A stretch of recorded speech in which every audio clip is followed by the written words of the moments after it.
Entonces, porque España se convirtió en un modelo, o sea, había que ver cómo España mantenía sus posturas católicas romanas con firmeza, pero a la misma vez exigiendo a sus prelados y exigiendo a los religiosos a elevarse en un comportamiento cristiano.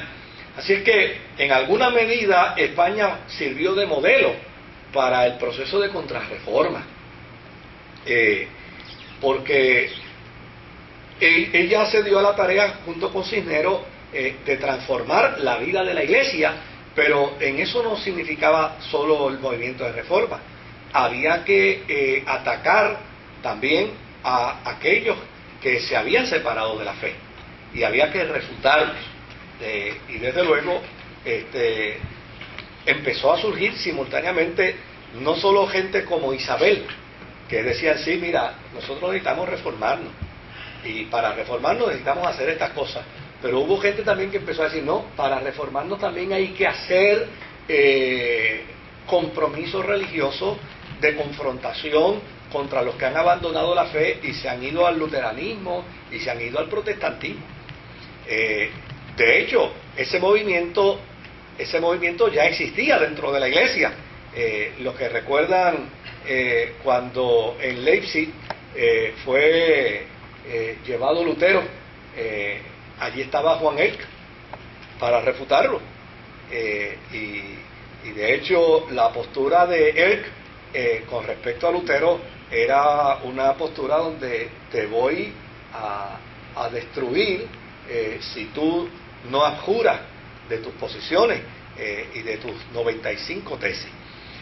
Y desde luego la frase final de Lutero, cuando se siente que ha sido acorralado por Leipzig, es decir, ni puedo ni quiero, o sea, yo ni puedo negar lo que ya he creído, pero tampoco quiero, es decir, estoy dispuesto hasta las últimas consecuencias que esto pueda requerir, que esto pueda exigir.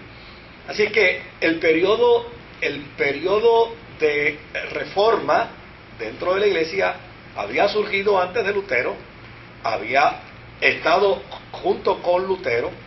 La única diferencia con Lutero es que Lutero hace un desafío directo, no para abandonar la Iglesia, sino para que haya una reforma radical dentro de la Iglesia.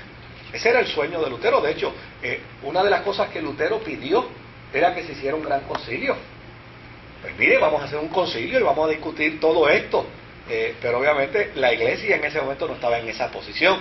Pero así que el concilio de Trento, en un momento dado, pudo haber sido una alternativa que contempló Lutero como posibilidad para dirimir todo ese oscurantismo que estaba aconteciendo dentro de la cristiandad en ese momento.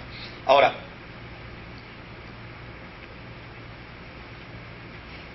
así como hubo vientos de reforma, pues también había vientos de contrarreforma. Por ejemplo, hubo un hombre llamado Jacobo Latomo, quien se dedicó a atacar a los protestantes como a los humanistas. Y todo su esfuerzo, claro, no era un ignorante, era el presidente de una de las universidades, Jacobo. Todo su esfuerzo estaba precisamente en confrontar a los protestantes con sus posturas modernas teológicas, y a los humanistas que seguían siendo católicos, pero eran, según Jacobo Latomo, eran enemigos de la fe, que estaban dentro de la fe, porque postulaban posiciones que iban en detrimento de la postura tradicional de la Iglesia. Por el otro lado estuvo también Roberto Bellarmino, que en el 1576 ocupó el cargo en Roma, nada más y nada menos que de catedrático de polémica. O sea, se creó una cátedra en Roma, y al primero que se nombra precisamente es a Bellarmino,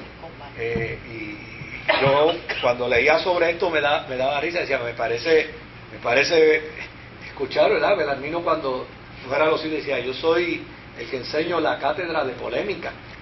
Claro, a eso le llaman hoy, gracias, No sé si falta, ¿verdad? Por si acaso.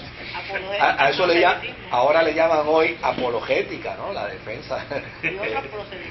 o el proceso proselitista, que de hecho hoy en día en alguna medida está renaciendo y está resurgiendo aún dentro del movimiento de la Iglesia Católica. Por el otro lado, este señor Roberto Belarmino, que era un sacerdote, escribió un libro que se llamaba De las controversias de la fe cristiana. Lo escribió ya a finales del siglo XVI, en el 1593, y en ese libro él obviamente desarrolló una postura férrea con respecto a lo que la Iglesia creía como tradición.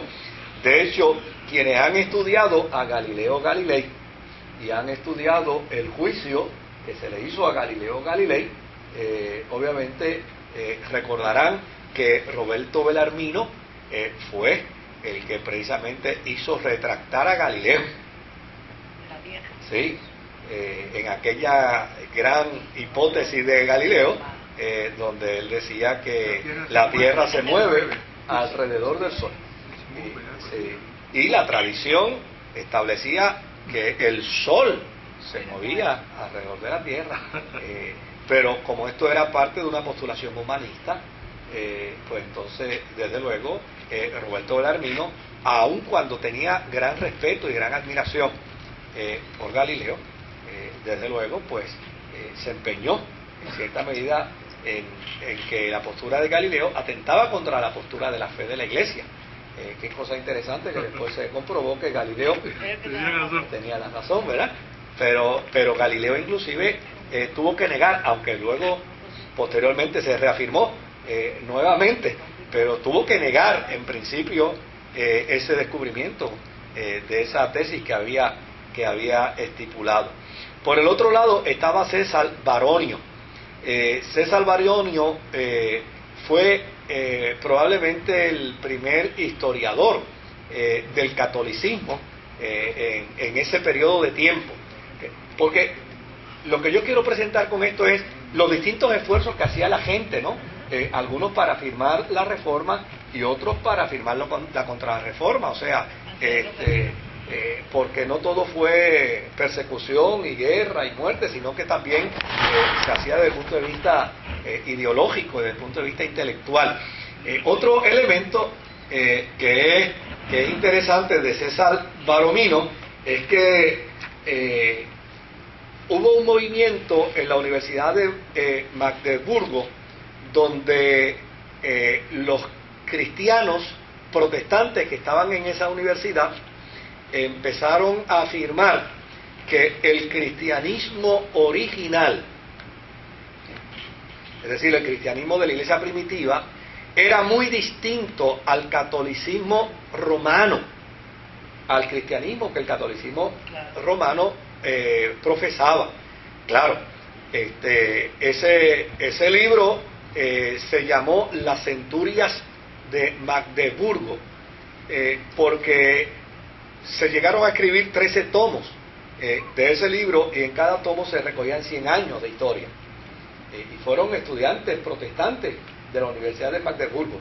Pero desde luego este señor que escribe la historia del cristianismo, en respuesta a ello, César escribe lo que él denominó los anales eclesiásticos, y dentro de esa historia de los anales eclesiásticos es que se sostuvo, ¿no?, el comienzo de la historia de la Iglesia como disciplina moderna. O sea, los anales eclesiásticos dieron base dentro del Concilio de Trento, porque era precisamente el argumento que refutaba a los protestantes que decían el catolicismo medieval no tiene ninguna relación con el cristianismo del primer siglo. Entonces, desde luego, de ahí es donde se esgrime el concepto de Pedro siguiendo ¿cómo se llama?